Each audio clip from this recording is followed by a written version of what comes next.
Hi, Hello. I'm Julian. And I am Tom. We are Team Binge. We are here to talk about Ted Lasso. This is season 4, episode 4. This one was called Groundhog's Day Off. Or, nope, Greyhounds? Groundhounds? Greyhounds Day Off. Great start. All right, we're going to push through it, Tom. Here's where my brain went. So there's Ferris Bueller's Day Off. There's Groundhog's Day, and there's Greyhound's Day Off. One of those is the name of this episode. I'll allow people to pick and choose which one. Choose your own adventure. My brain glitched out a little bit because I was already forming the apology of, for those of you that are joining us, if you're a huge Ferris Bueller Days Off, which I understand there are a ton of references in this episode, we unfortunately are not a Ferris Bueller Days Off podcast, so we're going to miss some of those references. So just from the top, we don't like to apologize. In fact, I've never apologized before, but this one was called Greyhound's Day Off.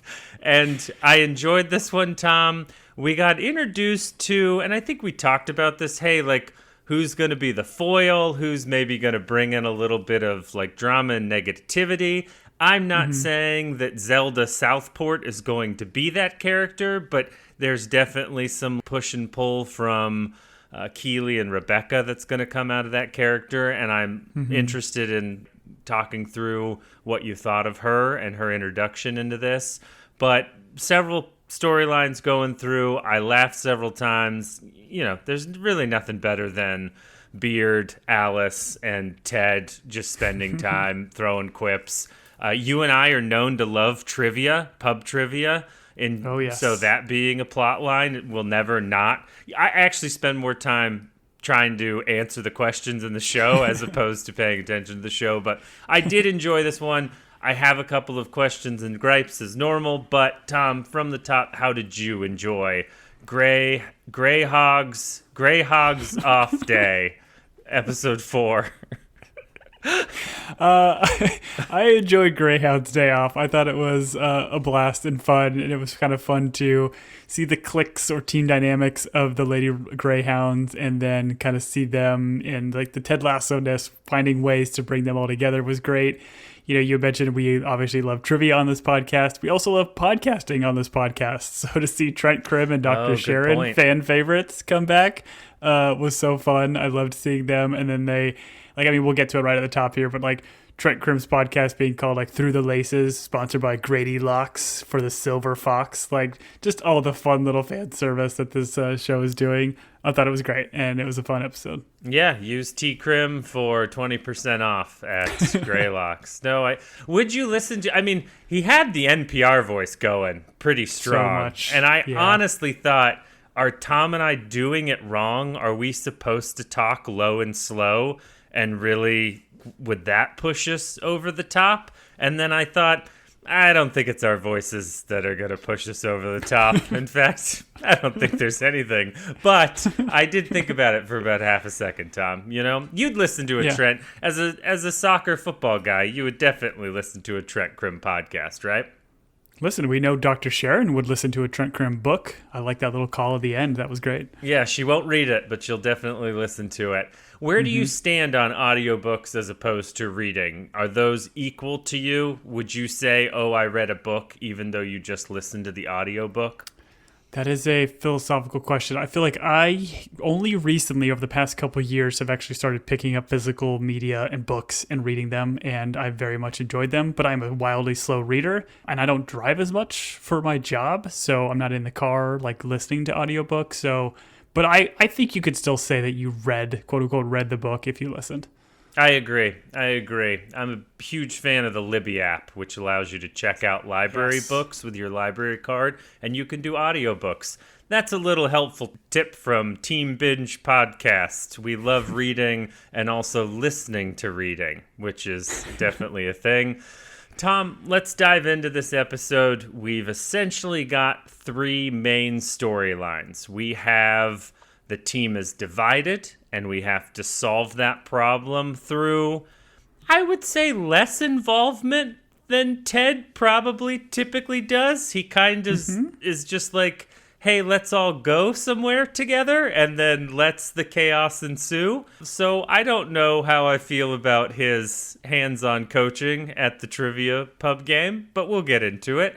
We have the introduction of Zelda Southport, who, I don't know if you know this, Tom, I looked it up. This character is played by Tracy Ullman, who I know is a big British actor, and she had like her own show for a while. I'm not going to pretend like she had a profound effect on me. She was not Mr. Bean, who definitely had a profound effect on me. In fact, I've tried to model my life around Mr. Bean, not Rowan Atkinson, but Mr. Bean in general. And okay. So that I'll say right now, though, I love Tracy Ullman. I think she's fantastic. I feel like my first introduction to her was her fantastic role on Robin Hood Men in Tights, playing Latrine, who's essentially like the witch of the castle. She was fantastic, and I love her to death. Okay, that is, I'm going to say, a missing part of, I don't know that I've ever seen that movie, as silly as that sounds. Oh, you have not? Oh, it's so great. I don't believe so. But that is the storyline with Tracy Ullman that involves Keely and Rebecca. I'm interested to see... I'm just interested to see where we go with this and what we're trying to do with Keely and Rebecca and what can't be solved with smoke fireworks and a blanket on a cold night in the stadium. And then the last storyline, which I enjoyed immensely, but after we got to the end, I was a little bit confused as to what we're trying to do with Roy, and that is simply Roy trying to get to 10 dates and doing it as if he is some sort of factory that has a lot of SOPs involved, and he's just trying to hit his numbers. I was a little bit confused by what we're trying to do there. So let's dive into it. We will do a deep dive on all of it, and I'm glad, Tom, that you pointed out that this episode starts with a podcast and brought back two characters that I'm assuming these actors are busy enough that they didn't have time to join anyone on set. So they're just like, we're going to put you in a booth wherever you're at. As long as we can get the two of you together, we'll get you in episode 4. And I love a guy who has a podcast just to push a book. I'll that's something I just absolutely love. I think the majority of people should start podcasts in order to sell their books. That's the only reason why. You were terrible about pushing your book, but we'll get there eventually. Sure, one day. You're just slow playing it. One day we'll try The Thesaurus by Julian, name redacted, or like you'd have to use the thesaurus to find a name that's kind of like mine or means the same thing.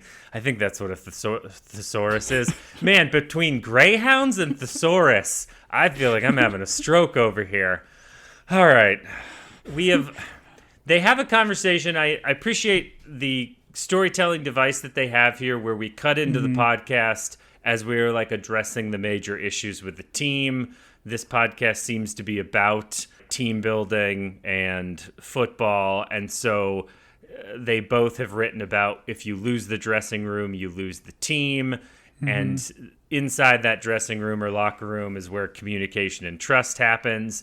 And we did talk about this in previous episodes about it is a little bit different how much the locker room was important in other seasons, and Ted could be in there with the men's team, and in this one he could not. And this was a pretty funny gag multiple times in this episode where he wants to go in, he like needs to coach, but he cannot enter the ladies' locker room because it is a sacred space, and he may or may not, see, I don't know, flesh or something, I guess. Yeah, and I love his like phrasing when they're first talking about it, him and Beard, and then he's like, yeah, Beard's like, you probably shouldn't say that stuff out loud, and then he just keeps going and saying things that are just more and more inappropriate, but in the nicest of Ted Lasso fashions. Sure. Yes, give Ted a podcast, because that's most of what you do on podcasts. You say things that can be slightly skewed to being offensive. And then people write or you just emails, or you're purposely doing it. That's fair, Tom. Thank you for throwing me under the bus and abandoning me. I wasn't necessarily I could have been the offensive one. Tom, we all know it's never you. We all know that it's never you. All right. He finally goes in, and we find out their record, Tom, and I'm not going to pretend to understand football or soccer records, so break it down. How are the Lady Greyhounds doing? They're doing pretty solid, man. They're undefeated. They've got 8 points with the 2 wins and 2 draws. That's a solid start to the season. So a win is 3 and a draw is 1? Is that how that math works out? And you're not a math guy. I don't believe it. Brilliant. Well done. Did I do it? I just love that he's like, we're undefeated, and both Alice and Beard are like, and they need to clarify that it doesn't. I love your personalities to call that out. That was great. It's great. And honestly, I'm enjoying learning more of the team. In this episode, I would argue we get a lot more personality, and we're starting to learn who is on this team. But also, I just continue to be delighted by the Ted, Beard, and Alice of it all.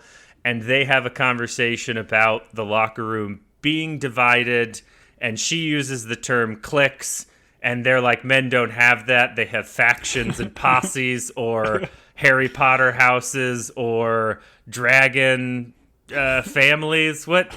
Game of Thrones families? Houses? There it is. Yeah. Houses. I was gonna get there. By the way, those shows are getting pretty big. We should probably talk about podcasting on Game of Thrones. I think it's gonna be a big show. I'm okay. The House of the Dragons has been, as you reviewed from previous shows, it's been fine. No. But I mean Game of Thrones. I think Game of Thrones is going to be a pretty OG? big show. Yeah. Season 1, OG, I think we start there. OG Game of Thrones, I'm in. But I do want to call, like, before we get to this fantastic conversation of, like, these cliques of attackers, defenders, midfielders is pretty good. But we got yet another Taylor Swift reference of Ted talking about, like, the Eras Tour. And I can't remember what the joke was, but I just immediately clocked it. And I want to say, man, we might be 4 episodes in with 4 Taylor Swift references. And, again, I'm here for it. Our wives are both big Swifties. Yes, they are. And by biblical relationship, that makes us also Swifties, I believe, in some way, shape, or form. Yes, but in true Lasso fashion, there is a lot of running gag in this episode of him talking about running into some girl dads that were like fighting at the concert and how his hearing has struggled. And then there's another callback. There's 2 or 3 in this episode, and I did clock them. But there is so much happening in these episodes, it's very difficult to write every joke down. But I just want Ted to know I laughed at almost all of them. And to your point, we talk about the factions, and Alice tries to relate them in Harry Potter fashion. So she is not relating them in terms of the houses in Harry Potter, but the characters of Harry Potter. And I'm not going to do Harry Potter, this show, or Game of Thrones the injustice by trying to repeat what he says. But essentially it's Harry, Ronald, and Hermione breaking them down into attacker, defender, and midfield. But so that Ted, because he's a Percy Jackson fan, him and Henry are not Harry Potter people, probably because of all the witchcraft, which I think we should all be careful of. He gets it translated into Ferris Bueller, which, it's funny. Ted's blind spot of Harry Potter then turns to a blind spot for, I will say for me, I know you like Ferris Bueller, but I don't know that it's a canonical Tom thing, right? Or maybe I'm wrong.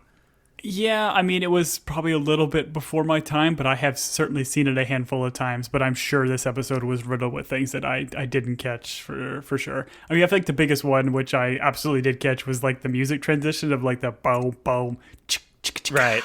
That was a great intro. Sure. No, I also caught that as well. And I am also a little bit too young to get the Ferris Bueller reference. I think when I was draft dodging for Korea, it came out, and so I missed it during that time. But, all right. We then very quickly get another Trent and Sharon narration, and it's interesting that these coaches take kind of different paths from the narration we get, where I'm pretty sure Sharon is like, hey, you've got to address it. You've got to find places where these factions can like get together. And we get that clip of Beard and Ted on the sideline where they're like, oh, it looks like they all figured it out. They all worked it out on their own. And then it's a water break and they're all separated.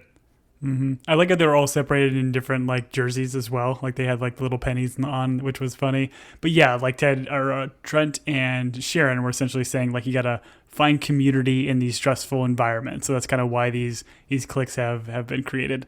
But I do like the philosophical question of, is a worm all tail? What are your thoughts? I think that a worm is all tail, yes, and also that they don't feel pain, and I do believe they love being eaten by fish, and that is how I've justified murdering, I don't know, hundreds of them. And also, is it bad to teach your children to murder worms in order to murder fish? Maybe, but I've never thought about it until this moment. And so, Tom, I think it's time to go to a commercial break. But, Tom, your thoughts on whether or not a worm is all tail? I'd love to hear them.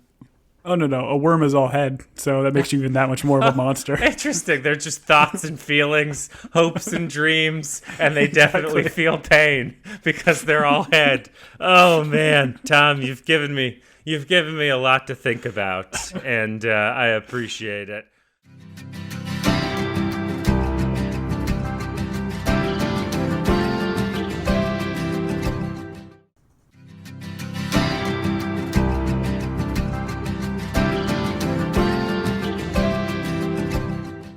We have a conversation once again with Sharon and Krim where they talk about Ted using team movie nights, which is definitely something we saw. I just remember them watching The Iron Giant and that having Yes. a profound effect on the majority of the men's team. And Sharon pushes back on that a little bit. And I kind of agree with her. Movie watching while we do it communally, for the most part, is kind of a solo event. Like, if I spent this whole time talking to you through a movie, you would shush me. Other than that one time we went and saw The Prestige together, you were like, give me all your thoughts. Nolan's got nothing on the words that you would like to whisper in my ear while we watch this movie about magicians. But Did you were the one that caught that twist, right? And you whispered that to me during the movie, or did I do that to you? no, Tom, the only reason I brought this up is so that you could acknowledge that I solved The Prestige before the twist was revealed. So thank you for I'm so not proud. remembering that. But I was the one that solved it, not you. It just Man. sounds like something I would have resolved before you. No. That No, you're doesn't right. sound You're right. at all. I'll give you the props. I think Right. it was my second viewing of that movie when we saw it together, so I kind of knew the twist. And then when you turned and looked at me and like, oh, they're both the same guy, or he's twins, or whatever the twist was, I was proud of you. No, you know what? I remember it now. It was the second time for you to see the movie. We were about midway through, and you leaned over to me and you said, I figured it out. They're twins. And I was like, you've already seen this movie. And you were like, I have, but I figured it out. So yeah, you ruined it for both of us. But going back to movie, I know you don't. Should we just start spoiling movies right here and now? No, I think we should just watch movies on the podcast, not commentate on them, but just watch them together in silence. Sure. Yeah, I'm going to yeah. ruin some people's... I'm going to ruin some other Christopher Nolan for some people. Bruce Wayne's Batman. Boom. All right. Oh, goodness. So... Odysseus wins in the Odyssey. Oh, no. I haven't seen that yet, Tom. Why would you ruin that? I hope he gets back to his wife and kid. So Sharon talks about, hey, you need to find a space where the factions can mix.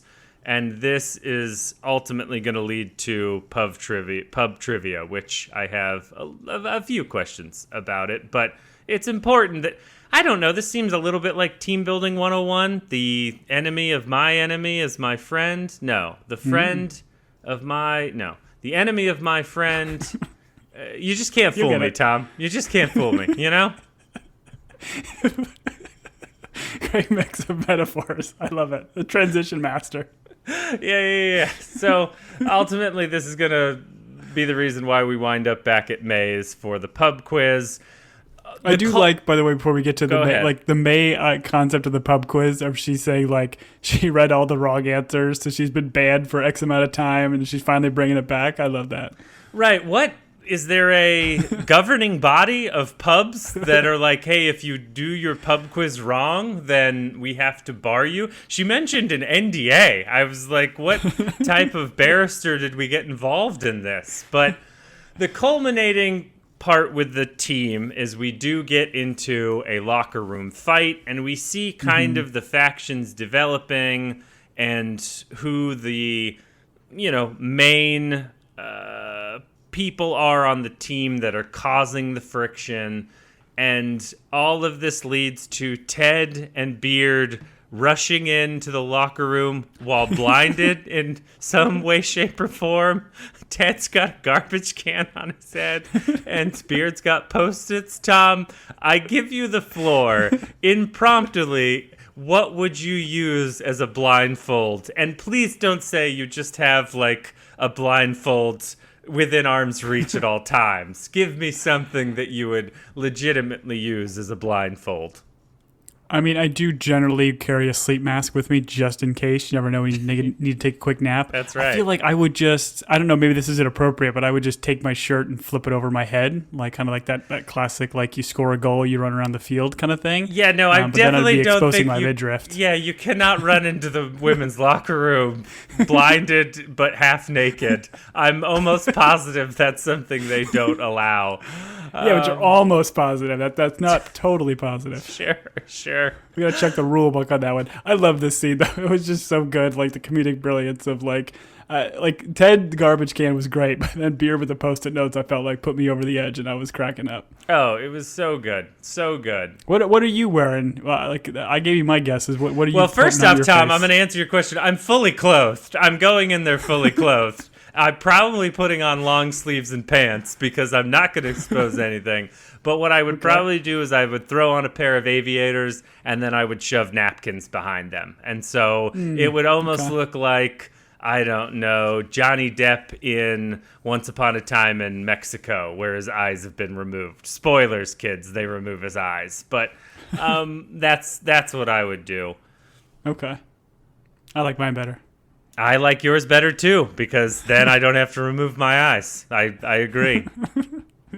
And I enjoy in the locker room the factions that have developed. We see Lizzie, who kind of moms the team, and I think it's ultimately called out by Gemma. And Gemma's like, says something about her kids, which leads to Lizzie threatening to spank her so hard that her crack would be sideways, which we are a clean podcast with a That's a clean strong joke. Yeah, I think that works pretty well. And so I did enjoy this. I also enjoy Boots being a little bit of the wild card on this team, just kind of showing it up at different times with a beer bottle or breaking up the argument with some tasteful nudity.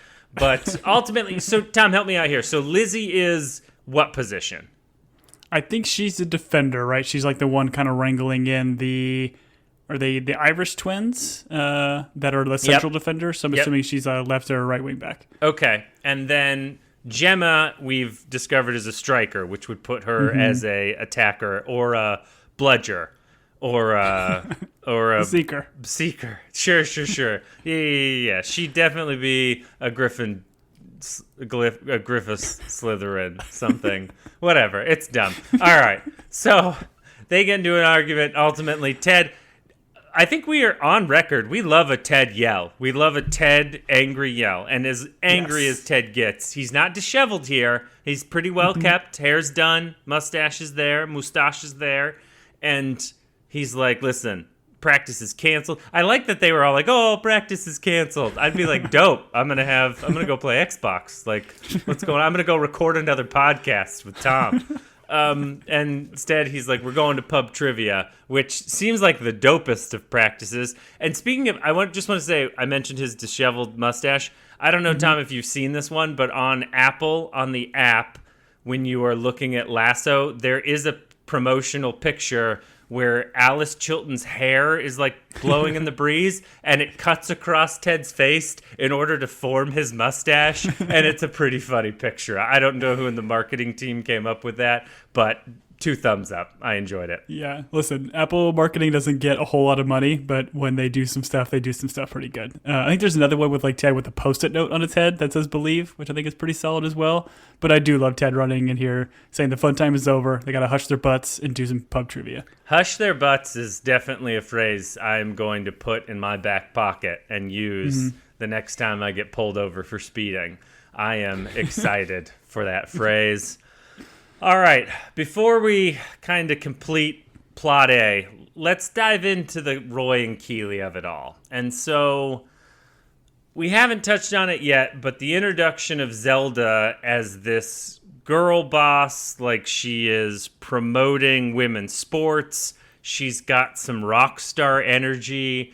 This has really inspired Keeley. And so when she sees Roy, she is explaining this woman to Roy, and he is, I'm going to say, excited, dare I say aroused at her excitement. I don't know, but and unfortunately Higgins walks in on this conversation. I love he comes in just so oblivious while he talk about his own thing and then gets wrangled into this I don't know, this pact. I don't know what it is, but it's great. The pact is the wrong show, Tom. The pact is Silo, which we are also podcasting on. But I just loved how uncomfortable and where he realized the conversation was going, and him being Higgins or any of us is just like, oh, I'd like to leave now, and them both being like, no, you stay here and be awkward with us. And ultimately, Tom, you and I have been married for a long time. Unfortunately, not to each other, but yeah, unfortunately. Why? Now, I said unfortunately. You just said, you hopped in there real quick to make sure people knew we weren't married to each other. Almost offensive, Tom. I noted it. I think everyone noted it. The audience noted it. We're going to get some emails at teambingepodcast@gmail.com about how quickly you wanted to clarify. I'm a catch, I'm pretty Tom. sure, I just want you to know that I am a catch. That's no, you are definitely a catch. And I feel like the amount of podcasts we have recorded in hours worth of episodes, I feel like we're common law podcast married at this point. That's fair. I just showed my kids Butch Cassidy and the Sundance Kid and tried to explain to them common law marriage. And so it's nice to know it's still in the lexicon and that you just used it for us. I think once you reach 250 episodes, Tom, we're common law married and we've got to have conversations with our wives. Anyways, what is happening here with Keeley and Roy? Like, why? I don't understand. There's clearly some affection. They have been in a relationship before. Roy is waiting out his time. I don't know that admitting that he hasn't had any dates, but he slept with a lot of women is a very good... I don't know that you say that to Keeley in this moment, but I'm a little old-fashioned. But ultimately, Keeley's like, no, I want you to be sure... go on 10 dates. It just seems like, once again, I'm old-fashioned. Roy should just be like, no, I don't need to. I'm waiting for you. What is Keeley's... Tom, as the Keeley of this podcast, what is Keeley's plan here? Help me understand. I mean, she says she wants Roy to be sure, and I would argue, like, we know Roy is for sure, and has been in previous seasons as well with this relationship. Right? Yeah, so... I don't know. I feel like it's just kind of played for comedy, but I'm with you. Like having Roy go on these dates and really treat, and he calls himself out at some point of like being a jerk for doing all these things where he's going on these dates and leading these women on and knowing full well he's not going to like follow up or want to have any form of relationship. It is kind of weird and sleazy, and I don't really love it, if I'm being honest. Right. You know, he is nice enough with these dates to be like, I'm not going to go home with you. This is just, I'm not leaving this bar.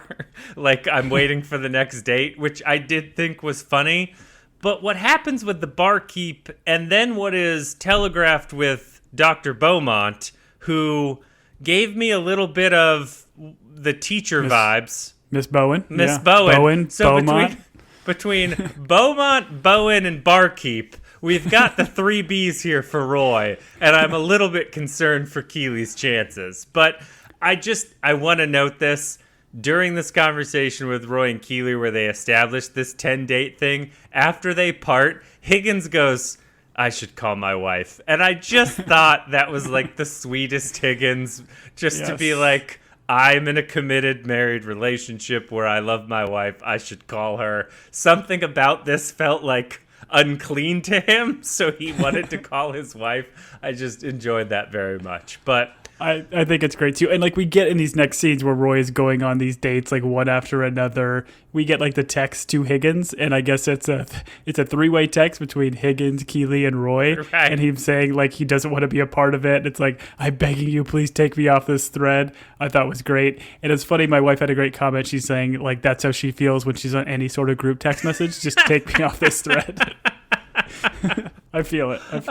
No, I relate to how she feels for several family threads that I am on, where I'm just like, listen, it's not even voting time. It's not even election time. Please, I would like, what is Taylor Swift, who we're both a big fan of? I would like to be excluded from this narrative. Please take me off this text chain.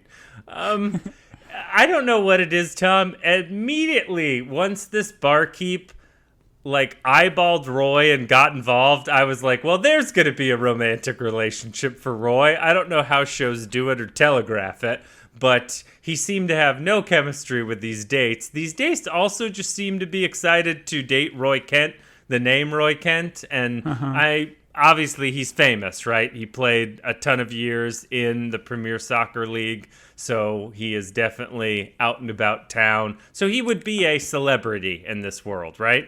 Yes, for sure. And I do like you have that one lady that kind of gets told that he was on a double date, and after she flicks him off, like getting ready to leave, but then still kind of gives him like a wink, but then ultimately flicks him off. I like that back and forth. That was kind of funny. We've all been there, man. We've all been there. I can't tell you how many times that I've had to leave just because of my self-respect, but deep down I wanted to stay. So we continue through his dates. It is a funny premise. This felt like a weird rom-com premise from the early 2000s, but I'm here for it. When he is with the other woman on the date and he says, she's like, oh, do you want another round? And he's like, no, but thank you for sharing your journey with sleep apnea. I died. It was so funny. Just the phrasing of thank you for sharing. There's so much deeper. Like, how long did she talk about sleep apnea? How much detail did she go into? Roy, who is, I would say, pretty abrupt and brusque, sat through it just so he could count this as a date. I could talk about this for literally hours until I have to go put on my own CPAP machine. So good. It was very good because we know Roy is probably not a big talker in these dates. He's probably doing a lot more listening. But you know, he was being a good listener here, so great for him. But again, this is where he clocks himself like, hey, I'm being a jerk. I get it. I'm being a jerk. I kind of appreciated the show saying that because he clearly was. But then when we get this bit, and I couldn't agree more, like the camera lingers a handful of times on the bartender. I'm like, yes, this is going to be a foil for Roy. And then when they go to the back room, start making out, and he just falls over because of his knee, I'm like, oh, that is just brilliant. I loved it.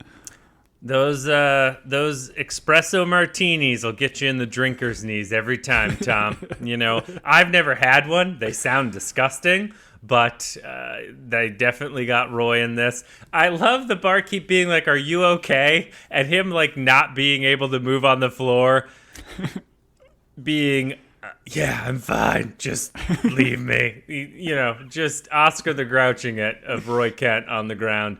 And you know that floor is just dirty as all get out because it's the back room of a bar. This leads Roy to be introduced to Dr. Bowman by his sister. And we've established his sister is a doctor, I believe. And yes, I think so, yep. She's a medical professional. And so she introduces him to Dr. Bowman. And I got the sense that from past seasons, Roy's knee issue was longer than 5 years. Like, he's had him for a number of years, right? It felt like what we do when we go to the doctor and the doctor's like, how many drinks a week do you have? And you're like, oh, I fell the other day and some like rosé fell onto my hand. And so that's, I guess that counts as one drink. And the doctor's like, sure. We did your blood work. You're an alcoholic. Please don't lie to me.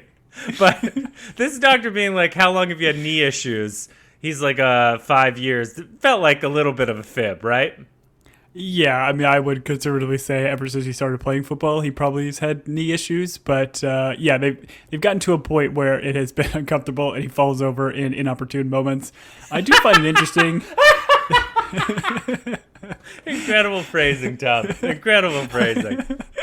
But I do find it interesting that he has to get completely naked just for looking at his knee, or is he getting like a full medical workup at this point? Well, she says, let's take you to the tube that makes all the sound, which is a funny way of describing an MRI. So they are definitely taking him to go get an MRI. I thought they were going like to the underground, like traveling to another hospital. That's the tube. The channel? You thought they were taking the channel to France? No, he definitely was taking him to an MRI. Having sat in that tunnel that makes funny noise several times in my life, they're definitely taking him for an MRI. I love the sock callback. This was just a beautiful. She's like, you wore those on a date. I really appreciated this. Yes, the Phoebe bedazzled socks. Or not bedazzled. What's the English bedazzled term? I don't know. You're the one that knew it the last time. I'm a bedazzled guy. I'm American through and through, Tom. I don't know. Pizzazz. It was pizzazz, right? Pizzazzed. Sure. And I took this as like a subtle nod to Roy not expecting anything to happen in these dates in terms of him not having to remove his socks, and maybe a little bit of... Do you think they're comfy if they're covered in those little jewels? I would argue that... they're on the outside, man. They're not interior jewels. Well, how are they held on there? Aren't there like, I don't know, metal pieces on the back end that hold them onto the sock? This almost felt like he was paying penance, you know? He was causing himself physical pain for the sin that he was committing. These socks were the sin eater, you know? I don't know. I mean, on the inside, they were glued Lego to the bottoms of the soles. Yeah. No, Every step. They were those stickers that we have out here in Arizona that get inside your sock and feel just the worst. That's what it was. So here's what I want to talk about with this storyline in particular. Once again, not a gripe, not a complaint. I'm enjoying the show. But the show is pitching us that Roy is a romantic, and he's like, Keely, I'm waiting for you. But in the span of one episode, we see him fall for the barkeep, and you could argue it's strictly physical. I would argue it's a little bit more than that, considering the time he spent with her, and there's definitely a spark there. And then also, as he's wheeled out, he's like, how do I get that doctor's number? So... is Keely right in all of this, that he is not actually looking for her? She is just on a pedestal to him? I didn't really know what the story or the show was pitching to me. And to your point, you were the one that was like, hey, I don't really want to spend a lot of will they, won't they? Which I think this was a clever way of doing it, but I don't know what the show is ultimately trying to say about Roy's interest in Keely. I mean, I think it's a fair point from Keely of like, you know, maybe you haven't had enough relationships or whatever, and now you're kind of clinging to me. I think Roy's had plenty of relationships based on Roy. Physical relationships maybe, but maybe not like intimate that she's kind of seeking. Like, I still don't like love it. Like, I don't like her kind of pushing him away just for the sake of maybe television here. But I would venture a guess that, you know, he's going to establish some sort of relationship with this doctor. They're going to go on dates, and there's going to be something that is always going to remind him of Keely and wanting him to go back. And then Keely's going to see that and be like, okay, you really do love me. I feel like that's what they're kind of playing at, but maybe not. I mean, this show does sometimes subvert those expectations. So I'm not a person that feels like they have to be together. This is the greatest love story in all television. I think they're both great characters in their own right. And when they kind of moved on at the end of season 3, I was fine with it. I don't really love like I said, the will they, won't they for this season, but here we are. No, the greatest love story ever told is Ted and Beard, which we are getting and which I appreciate. I would just like to say, I wish this episode, instead of being the B plot line, I wish we would have spent a full episode of Roy going on dates where he does not really care and all the conversations he has to listen to. And I think it would have been pretty funny because Brett Goldstein, as you and I have established, is a very funny man. And I think this would have been a very interesting way to spend an episode. But let's move on.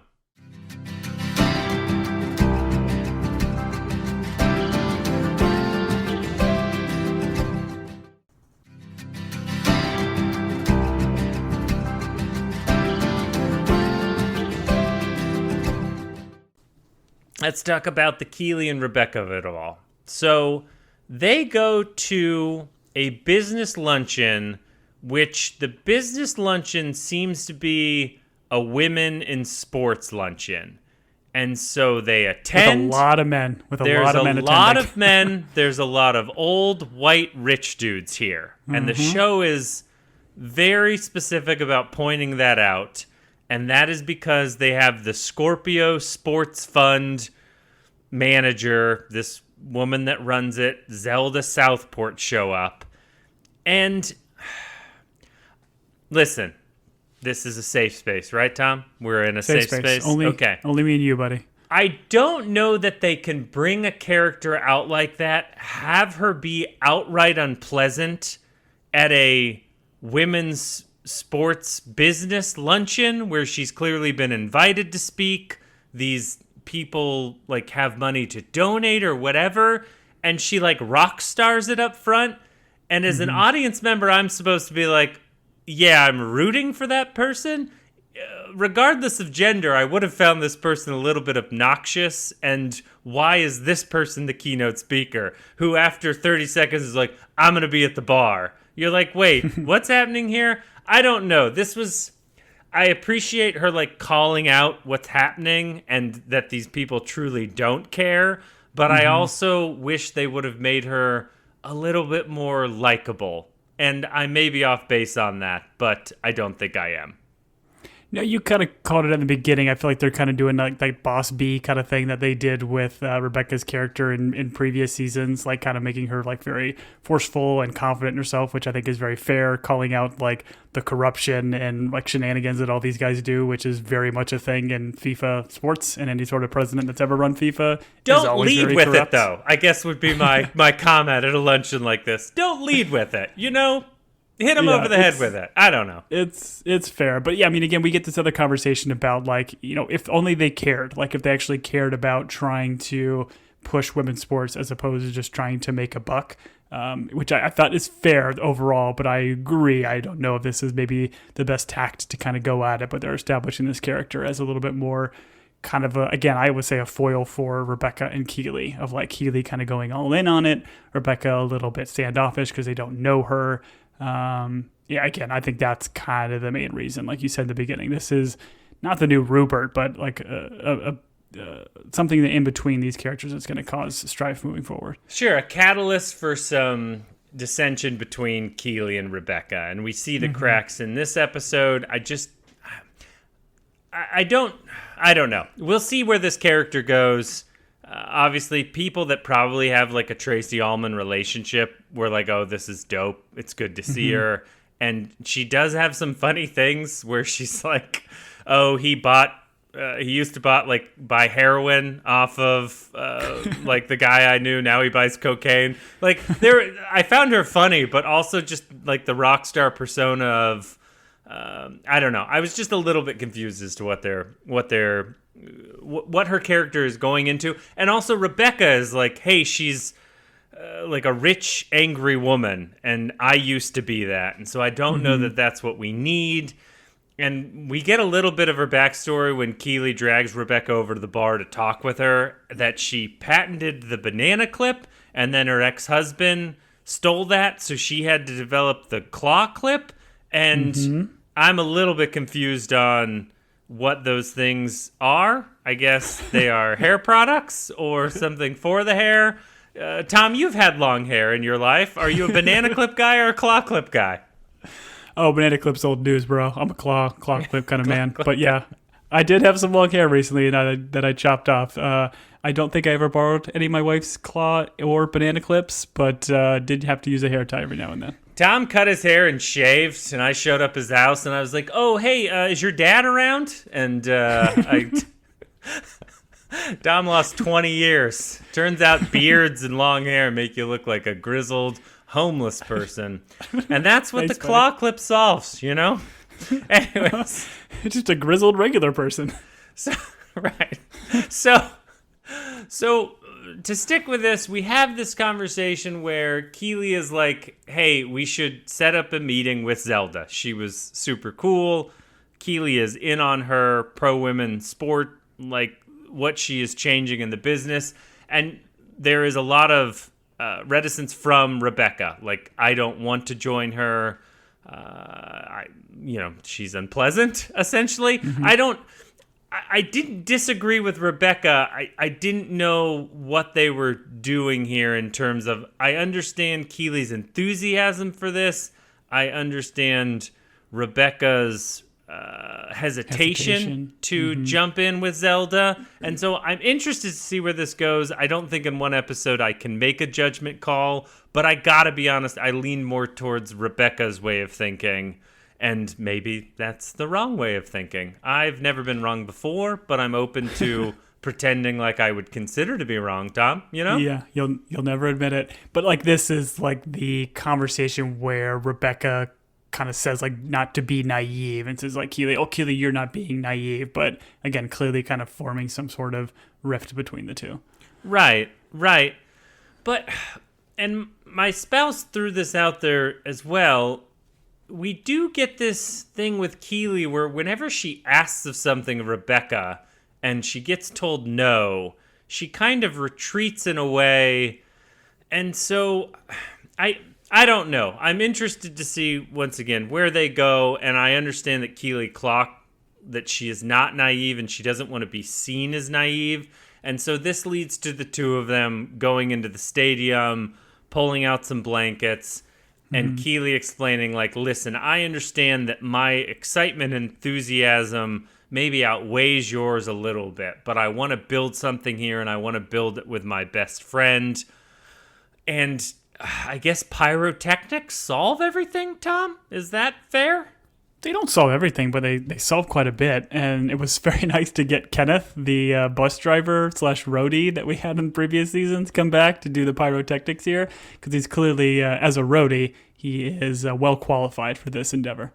Something tells me back in the, 70s, 80s, if you were driving the bus, you were also the guy that at some point someone was like, hey, wire that up, hit that switch when we hit the high notes that the fireworks go off. And Kenneth is like, yep, I've been a demolition guy ever since. But it was great to get him back in the show. I would have liked a little bit more blue in the pink. I agreed with Keely. It was a little bit strong, but we'll get there. Kenneth and I think they added more glitter to the second explosion, which I thought was a lot more fun. I think they just added a lot more oomph, It's much like pyrotechnics, there's nothing that a Tomahawk missile can't solve, And I think that's what we learned here. All right. With all of that, and I guess let's talk about it a little bit, Tom. I've been open. What are your thoughts on the Rebecca Keely Zelda relationship, or like where that's going? Do you have something that you would conjecture on, and we can also talk about it once we get to the end and we're in the police station, if you want to save it for that. No, I think again, I just don't love it because I love both of these characters and I love when they're like working together as a team. Sure. And I know that they're kind of doing this for the show to be able to kind of create some sort of rift. And I think we get it potentially expanding a little bit more toward the end of the episode. So it's not my favorite storyline, if I'm being honest, because I think they're like dynamic in season 1 when they started becoming great friends, and then more so in season 2 was lovely, and I very much enjoyed it. So again, got to create some sort of strife, and here we are for this season. Sure, that's fair. All right, let's talk about the place that creates the most strife, and that's in a pub whilst trying to solve trivia. And ultimately, Ted has picked the teams, so he's mixed the defenders, the bludgeoners, the seekers, the attackers, the quarterbacks. All of them have gone to like different tables. They're trying to decide on names. Tom, I don't know how many times I've been with you in a place where they're like, all right, come up with a team name. It's never easy. It's very rarely a simple conversation, and ultimately you just settle on like the last best thing that's said. But I appreciate the names that we discover in this one. And also, hold on before you go further. It's Team Binge Podcast. That's your team name for any trivia that any of our audience listeners go. Got to be promoting the pod while you're out there. Yes, no, I think that's good for other people. when you and I go out with our group of friends, if we suggested it, they would probably go ask us to wait in the car because they don't believe in our vision and dream. And honestly, they've been holding us back for years, Tom. So I think we should cut ties with those friends that we've known since grade school. All right. So, Tom, I'm going to mispronounce this name hard. It's one of the Irish sisters. Her name is Niamh? Niamh? What? She's the one. Here's what I enjoyed about this episode. Like, past seasons of Lasso, the team's personality came out through different storylines. And so I felt like in episode 4, for the first time, we start to get a little bit more of Gemma, of Lizzie, of and we find out that she's like the British equivalent of a conspiracy theorist. Maybe they're just called conspiracy theorists out there as well. But as they're trying to figure out the team name, it's like, I want to say Markle's body double, but it's not her. It's the one that married Henry. And I just enjoyed, I guess there are people out there that think that member of the royal family, sometimes there's a body double out. I did a little bit of a Google after this because I had the time, and I just love that she's the conspiracy theorist in the group, and it keeps coming back up in conversation. I thought this was very funny. It is fun, yeah, because like as you get to each of these different tables and see the different dynamics between the characters, and some that we have seen more of on screen and some less of, it was kind of fun to kind of round them out a little bit more. Right, and we get that moment where they're like, oh, great, the attackers take care of themselves. They didn't buy drinks for the table as the night goes on. Eventually, the attackers buy drinks. They give Boots a soda because she doesn't drink, because one time she drank and she ended up working at a castle for 3 months. I hope we explore that story time a little bit.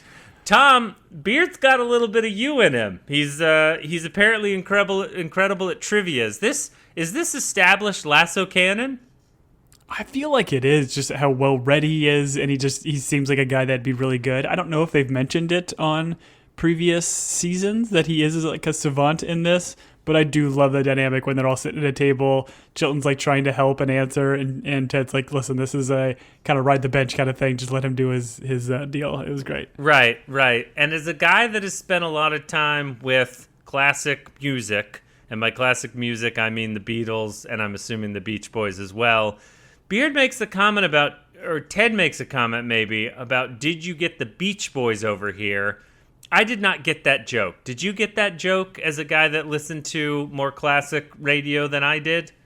I'll be honest, I did not get that joke. I don't know if I heard it. I might have been taking notes, but it is funny that the Beach Boys got brought up because while my child was taking his bath tonight, he requested music, and I put on the Beach Boys for him, and he seemed to enjoy it. So I love me some Beach Boys. Great. You're passing on another generation. I'm sure I've talked about this before, but Tom has just a pure talent of if you turn the radio on and it's like some sort of classic, I don't know, song, he will know the song. He can sing along. He can also, I don't know how he does this, he can sing along to a song he's never heard before. He just like knows how the tune and where it's going to go, because I'm a country music guy, and I've been in long car rides with Tom where my music is playing, and I'll be like, oh, do you know this song? And he'll be like, I've never heard it before, but he knows where it's going. Anyways, it's a weird talent. He's got a great ear. So just something, when Tom dies and you guys want to talk at his funeral, that's something to bring up, much like at Widow's Bay when the priest died and everyone wanted to talk.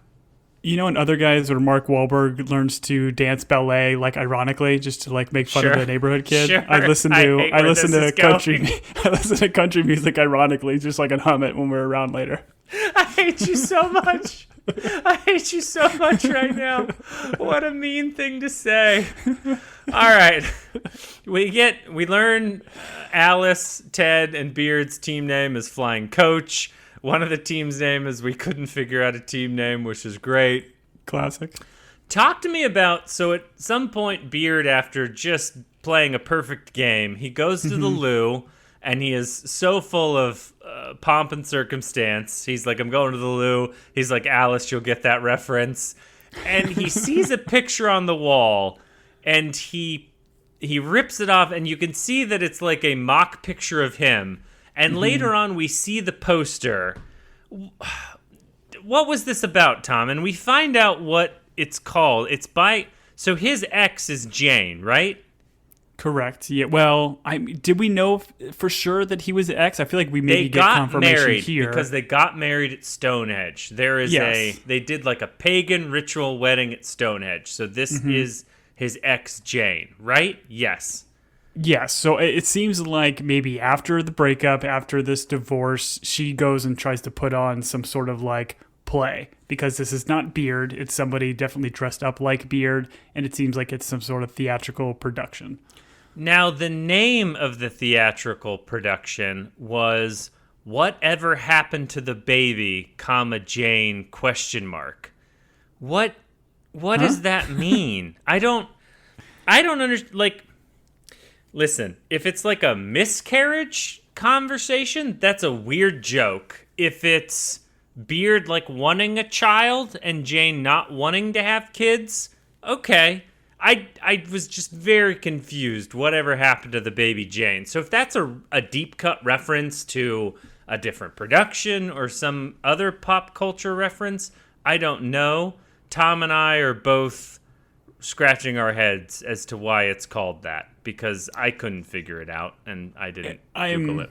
Yeah, I mean, we know throughout all the seasons, the Beard-Jane relationship has always been a bit tenuous, and it's a bummer to kind of see them fall apart here, because you figure the kids finally figured it out and they got married. Because I know you were very, very pro marriage. Until death, my guy. Until death, or until some sort of zombie apocalypse where you're given the permission to execute the other person and somehow find love in that situation. Those are the two. Or you've done 250 podcasts with somebody else. And you become common law husbands. Sure. But I'm assuming we're going to continue to explore this throughout the season and understand, like, maybe Ted and Beard are going to have some sort of heart-to-heart to figure out why Jane is doing this to Beard or what happened in this relationship. But I'm with you right now. It's a big, big question mark. Sure. And I don't want to be... I found the title of the production strange, and I don't know what to read into it, but I'm sure we will get into it as we go. And this leads to Beard being in shock, so that he is shook, and so that they take a nosedive from the leaderboard. And ultimately, there is a conversation here where Alice reveals that she watched Ferris Bueller, and Ted is so excited. He's like, great, she will get our references. She's like, I watched it last night, this morning, and again, and I didn't like it. Why would you watch a movie 3 times if you didn't like it, Tom? It seems aggressive. I don't hate watch things, and that maybe seems like what she was doing. But she did feel bad for the sister, which I think is a fair statement. I don't remember the sister, and I'm afraid to ask you what the sister's storyline. I feel like the sister was like constantly getting chased by the principal or something like that. I can't remember what all the details were, but and I can't remember the actress. She was the one that did the dancing movie too, right? Okay. Was it the same one? I don't know. Dirty Dancing? You're talking about that one? Maybe? I don't know. The internet's going to yell at me. There's so many dancing movies, Tom. Are you talking about Cats? Is this the cat from Cats? Is that what you're... Yeah, no, this is definitely something where we get comments, and the comments are, how do we say not nice? But you can reach us with nice comments at teambingepodcast@gmail.com. Oh, and it is Jennifer Grey, by the way. I looked it up. Dirty Dancing. Dirty Dancing. No, yeah. Or is that... No One Puts Baby in the Corner? Is that also Dirty Dancing? That is Dirty Dancing. Okay, correct. Sure. Never seen it either. Once again, I was dodging the draft for Korea at the time, Tom. I didn't have time. But this seems like as good a time as any to break and just say, Tom and I just wanted to express our thanks for those of you that took the time on the Spotify app to give us 5 stars. We appreciate it. Once again, it's a little bit difficult, but if you go to the gear, there's 3 dots. You can hit rate this podcast, give us 5 stars. But we do appreciate those of you that have spent the time to do it. Also, those of you that have reached out on Apple Podcasts, given us 5 stars and written a review. We really enjoy those. We have some funny ones to read later, but I just wanted to mention, even though we're not going to get any of these Ferris Bueller references, we do really appreciate when you guys say nice things about us. And that's, I don't know, we're human.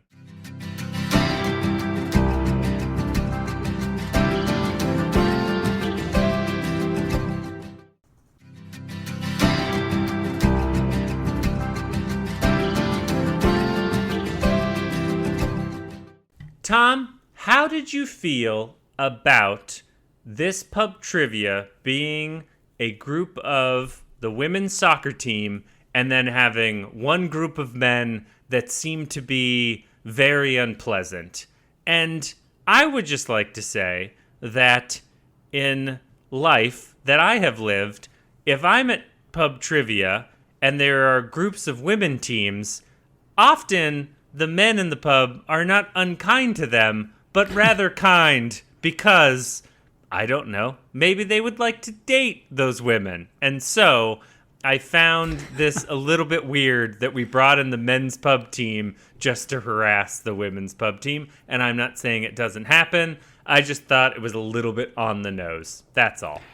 Yeah, I mean, we've talked about it throughout the season thus far. I think some of the stuff is a bit much and a bit maybe forced, but I'm okay with it because that's what the story that we're telling here is, like the struggles that women are dealing with from not only sports, but just in general, and like having to deal with jerk dudes kind of putting them down here. So I like how the team kind of uses this as a catalyst to get together. I do like if we get Boots essentially dialing it up to 11, taking the beer bottle over and smacking the dude in the head after the big win. It was lovely.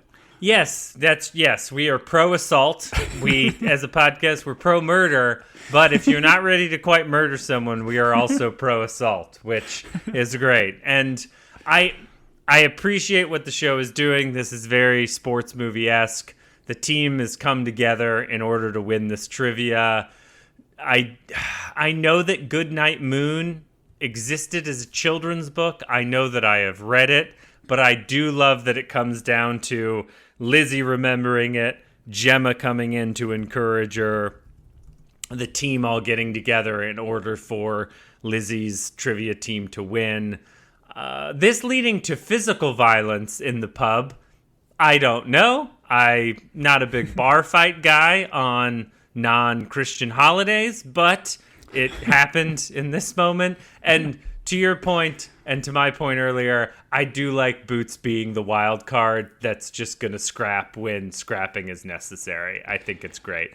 Well, and like the idea of like, oh, everybody's drinking, so that's why they're all being like dumb and obnoxious. But like, she's the one that hasn't been drinking, and she's going to stand up for everybody else by taking it out on this jerk of a dude. She does take a swig and then empty the bottle. I'm not going to say she's intoxicated based on that swig, Tom. But yes, it is nice that the sober person very delicately smashes this guy over the head with a beer bottle and then hands the broken one to May and is like, sorry, we're wrecking your shop here, which ultimately leads them all to go to jail.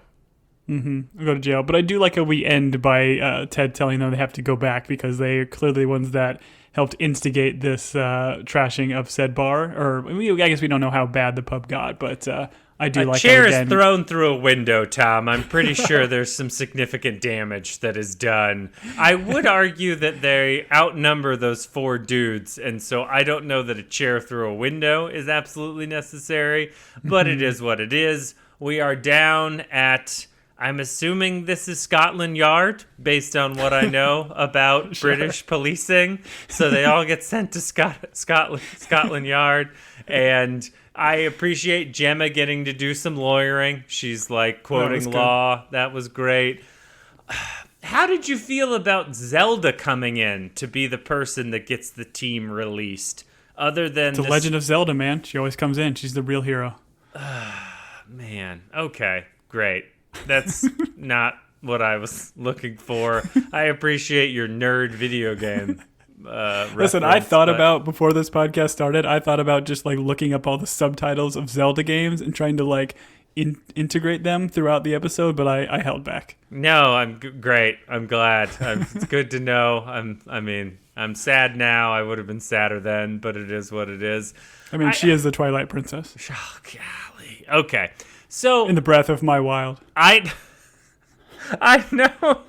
And Minish Cap. So this is how it feels. This is how it feels when I do it to you. All right. She gives a link to the past. Touche, Tom. I got it. I'll never do it to you again. Not with Christopher Nolan. Did you see that Ocarina of Time that she had? Sorry, I'm done. I won't do it with the Chris Farley movie, Almost Heroes. I see you, sir, and I will not. Okay. Thank you. it feels like we want this character involved and we want her involved in more episodes. And so this is what she ultimately will bring to the table, so that since Rebecca didn't want to set a meeting with her, she's now going to be involved, and she continues to be Keeley's hero, or someone that Keeley will want to get involved with. And so, yeah, and all of this leads to a conversation about what's the FA Cup, Tom? What is this cup that we're... So I think we have talked about this in previous seasons. So the FA Cup is a tournament amongst all the English teams. So whether you're playing the Premier League or you play in like the fourth or I don't know how far the divisions go down. I think they're pretty far down. But all these teams have a chance to compete for this cup. That is kind of oddball games that happen throughout all the regular seasons of these English leagues. So it means a lot for these English teams, and and the big thing here is too, because they talk about playing Chelsea. That's who they drew. So like they go through and they pull like it's kind of like bingo style. They'll pull the ball out of a thing and then say this team is playing this team, because we have established that the Lady Greyhounds are in Division 2. So normally they wouldn't be playing Chelsea because Chelsea's in the Premier League. And as Beard calls out, they are the best team in the country, which as a big Chelsea FC fan myself, I love that we're going to get more of them in the show. And the women's team is brilliant and fantastic. Wonderful. This will give you an excuse on the next pod to wear your Chelsea gear, which I know Exactly. you have plenty of. Tom has been a Chelsea fan for a long, long time. So much that it makes Christmas shopping for him pretty easy, because you just walk into a store and you say, do you have Chelsea gear? And they say, sir, like, this no. is a Wendy's. And you say, all right, I would like a Frosty small. I have a teacher's coupon that says I read a book, so I get a free one. And they're like, sir, you are clearly over 100. Did you dodge the Korea draft? And I say, I would just like my free Frosty for reading a book. But let's move on. The team, Tom, how many times have you been in jail or prison? I'm going to say the over-under is 7. No, it's under than that. I've only been in there 3 or 4 times, only Okay. 2 of which I deserved. And you're not counting the out-of-the-country times you've spent in jail, saying No, Tijuana those don't count. Like or Gulag, that kind of stuff. that doesn't count. Disney, or Carnival Cruises jail, as we like to The talk brig, about. yeah. The brig. Sure. Oh, a Navy man, a sailor, a good man. All right. So we get some team bonding. Tom, we've gone way too long. And Keeley takes a picture of this team that's recently been incarcerated. I guess in America, this is a scandal. In Britain, this is clout, maybe? I don't know. It's a Tuesday. I mean, it's a group mugshot that is very comical and fun in and of itself, but I think this is where we get like Zelda saying, like, hey, you should send that out. This would be great on social media. And Keeley kind of agreeing, where Rebecca says, like, God, that's probably not a great idea. But then we do see, like, Sharon and Trent, like, clock it, that, you know, they Right. all are in jail, and now it's a big scuttle. Right. We'll see where it goes from there. I do appreciate Ted being like, hey, you're going to run back to Maze in order to clean up, and we get a lot of Richmond till we die chanting. Once again, just some good sports movie stuff that we come to Lasso for. So I enjoyed it. I like that the team's bonding. I don't know that we needed felony charges in order to do it, but the dude that got his head bashed over with a beer seemed to be okay. He was ready to have recreational activities in prison, which was a weird joke that landed flat, but it was a joke that they made. Anyways, so I don't know what we're doing with Roy and Keeley or what we're supposed to want, because honestly, I kind of see Dr. Bowman or the barkeep as good fits for Roy. Keeley does not seem to be, I don't know, real interested after 3 years. So I don't know what we're doing there. And I also don't know what the Zelda of it all is going to lead to. So interested there. Yep, I'm with you. I think it was overall a very fun, great episode. Got more of the team dynamics, and I feel like now we're probably going to get some more games. I think it'll be fun to actually watch them kind of in action some more. Right. So from there, Tom, let us enter into Audience Corner. And once again, from the top of my heart, from the bottom of Tom's heart, where it's cold and dark, we just want to say thank you to those of you that have reached out at teambingepodcast@gmail.com or left us a comment on Spotify that's positive or have reached out to us on Apple Podcast. It really just means a lot to us as we are putting this silly podcast together. Got a very nice email from Linda D. She said that she would give us 6 stars if she could, and that she is very much enjoying Lasso and Widow's Bay. And Linda, all I would like to say is I'm pretty sure if you send some sort of monetary amount to Apple, they will allow you to give 6 stars. We won't see that monetary amount, and I would encourage you not to send it. But if I know the corporate world, you can pay for the things that you want. It's kind of like hunting man on an island, you know?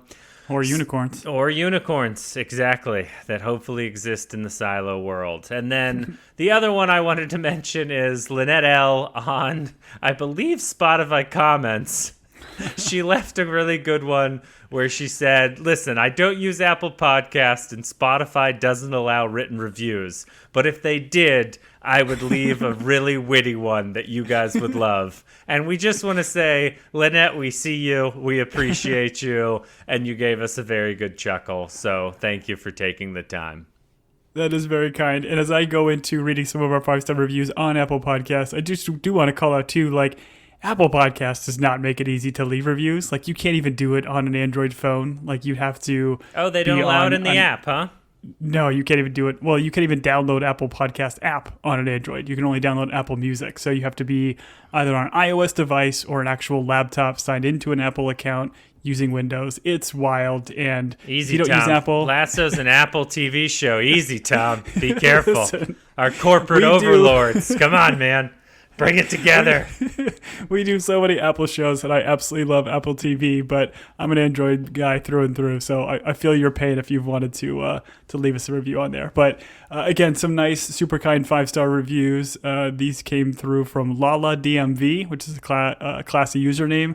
Said we were super fun, silly, easy to listen to, banter and commentary. And even listens to us on repeat, which is brilliant. So thank you very much. Thank you, Lala. We appreciate you as well. Thank you for, I mean, listening to us on repeat. I don't know how you do it, but thank you. But just certain sections over and over again. Sure. Like whenever you're wrong on the podcast. Yeah, that's a lot. That's just the podcast in general, Tom. Then we got another kind review from Onyx Sage, who said loves Julian's dry, quick humor, loves my giggling, which that's fair. I love to giggle, especially to Julian's nonsense. But said they want to visualize us, and we have messed around with trying to figure out how to do video pod. So at some point in maybe the nearest future, we'll start putting this stuff on YouTube and recording our dumb, silly faces. So keep an eye out for us. Sure. Yeah, I believe the title of that one was Who Are Julian and Tom? And we just want to say we don't know. Like, we're still trying to figure it out at the grand old age of 65 and Tom's 21, you know? So we're just trying to figure it out. But we really do appreciate those of you that have taken the time to leave those. If you have questions or comments, once again, you can reach us at teambingepodcast@gmail.com. If you would be so kind on Spotify to hit the 5 stars to rate the pod or hop on Apple Podcasts. Also, if you use a different app, if you'll hit the follow or download when our podcast comes out, that helps us as well. But we're very excited for the next episode and continuing with Lasso. Just a programming note, we are going to finish up with Silo over the next 2 weeks and pick up with Dark Matter. And Dark Matter is a very fun Apple sci-fi show, pretty twisty. Joel Edgerton, Jennifer Connelly. So if you haven't given it a go for season 1, I would give it a go, and then we will pick up with season 2. So, Tom, any other notes that I have missed at this point? Nope, just a quick one. Follow us on socials at Team Binge or at Team Binge Podcast. As Julian said, let us know what you're thinking about the show, corrections and omissions. Be kind if you send them. But we always appreciate you guys reaching out. And for what it's worth, too, we have loads of people that are very proactive on our various socials that we're on. And I know we don't always mention them on podcasts. So thank you again for reaching out. And we'll try to get some mentions on pod here in the near future. Sure. So for Team Binge, I have been Julian. And I have been Tom. Until next week, everybody.